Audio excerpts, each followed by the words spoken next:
TSRC యాజమాన్య తరఫు నుంచి ఏర్పాటు చేసిన వనభోజనం కార్యక్రమం మన రాజేంద్ర గారి డేలో జరిగింది. దీనిలో పాల్గొనడానికి నేను, మన ఈడీ కృష్ణకాంత్, మన ఆర్ఎం వరప్రసాద్, మన సిబ్బంది అందరూ కూడా రావడం చాలా సంతోషం అనిపించింది. మనము యాజమాన్య తరఫు నుంచి మొత్తం మన 97 డిపోలో ఒక 3వ తారీఖు నుంచి 10వ తారీఖు దాకా వనభోజనం 2 దఫాగా ఏర్పాటు చేయడం జరిగింది. మన సిబ్బంది కొన్ని నెలల నుంచి చాలా కష్టపడుతున్నారు. ముఖ్యంగా గత నెల 9 నుంచి స్టార్ట్ అయిన మహాలక్ష్మి తర్వాత కూడా చాలా కష్టపడుతున్నారు. వాళ్ళకు ఒక ఉల్లాసాన్ని నింపడానికి, ఒక ఉత్సాహాన్ని నింపడానికి యాజమాన్యము ఈ వనభోజనం కార్యక్రమం ఏర్పాటు చేయడం జరిగింది. మనం కూడా ఎందుకంటే ఇది ఒక మంచి వాతావరణంలో, పండుగ వాతావరణంలో ఇది ఎందుకంటే మన కల్చర్ కూడా బాగా సూట్ అవుతుంది. సో అందరూ కూడా కలిసిమెలిసి ఒకసారి మన సాధకబాధం పంచుకోవడము, కొన్నిసారి వాళ్ళు కూడా ఇన్ఫార్మల్గా ఒకసారి డిస్కస్ చేయడానికి ఇది ఒక మంచి వేదిక. సో ఈరోజు ఇక్కడ పాల్గొనడానికి చాలా సంతోషం అనిపిస్తుంది.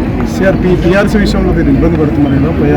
డెఫినెట్లీ మనం చేయాల్సింది చాలా ఉంది. సో డెఫినెట్లీ ప్రభుత్వ దృష్టి ఉంది, త్వరలో వస్తుందని చెప్పి మనం ఆశిస్తున్నాం. ఈ ప్రైవేట్ సర్వీస్ వెహికల్స్ నిన్నే హై లెవెల్ కమిటీ ఏర్పాటు చేశాను.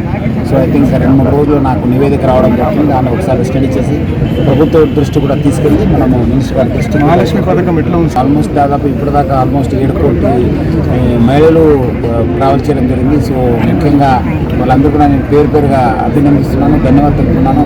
ఇంకా మన సిబ్బందితో ఇక్కడ మాట్లాడినప్పుడు, ముఖ్యంగా మన కండక్టర్స్తో మాట్లాడినప్పుడు ఇంకా చాలామంది మన ఐడి కార్డు లేకుండా వస్తున్నారు, జెరాక్స్ లేదంటే కలర్ జెరాక్స్ తీసుకురావడం జరుగుతుందని చెప్పి తెలిసింది. వాళ్ళకి తెలిసి వచ్చి మన వారితో కూడా బాగా వాద వివాదం చేస్తున్నారని చెప్పి తెలిసింది.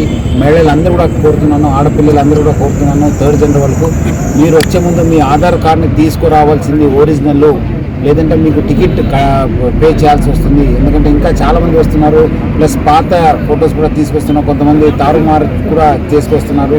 ఎందుకంటే బాగా రష్ ఉండడంతో మన సిబ్బంది కూడా బాగా ఇబ్బంది పడుతున్నారు. సో ప్రజలందరూ కూడా కోరుతున్నాను, మళ్ళీ ఇంకోసారి అందరూ కూడా ఒరిజినల్ ఐడి కార్డు తీసుకొచ్చి మా బస్సులో ప్రయాణించాలని చెప్పి నేను మరొకరి కోరుతున్నాను. ఈ సిబ్బందిపై దాడిని కోఆర్డినేట్ చేయడం జరిగింది. ఎక్కడెక్కడ దాడి జరిగినా వాళ్ళపైన మనము కేసు కట్టడం జరిగింది. కొన్ని చోట్ల అరెస్ట్ కూడా చేశాను.